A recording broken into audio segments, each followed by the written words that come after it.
Mga kapuso, Iloilo City Police Office ginaimbestigaran kung may grupo sa syudad nga nagapatigayon sa modus sa pagpang-hold up sa mga online seller. Si John Sala nakatutok. Kinatutukan na sa Iloilo City Police Office ang pagsulbar sa insidente sa pagpang-hold up sa isa ka online seller sang alahas nga naglutad sa barangay Lobo, Clapus ang Lunes, Agosto 4. Padayon pa ang pagkuha sa mga kopya sang CCTV sa mga posibleng ginagyan sa mga sospek kasakay sa motorsiklo.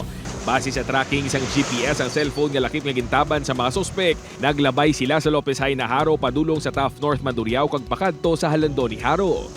Based na sa locator sang cellphone no, sang biktima. So ginaano pa na tinguan nato nga makakuha kita sa mga CCTV footages kung nag-agi man dito. Ginakabig sang Iloilo City Police Office nga isolated case lang ang insidente. Apang ginapadalman pa kung mayara sang grupo nga sa likod sini. Malapit 150,000 pesos nga balor sang alahas, cash kag cellphone ang nakuha sa mga sospek sa biktima. Base sa paayag sang biktima, posibleng may grupo nga yara sa likod sa insidente, bangod may isa ka sa lakyan nga kasubo nga nagaserbi nga lookout. May isa man kalalaki nga among ginapatihan sini nga naghatag sang go signal.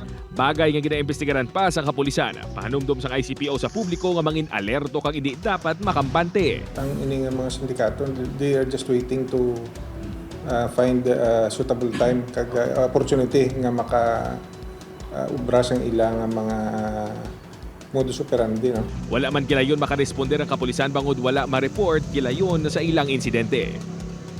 Upot kay Hansi Sherto, John Sala. 1 Western Visayas.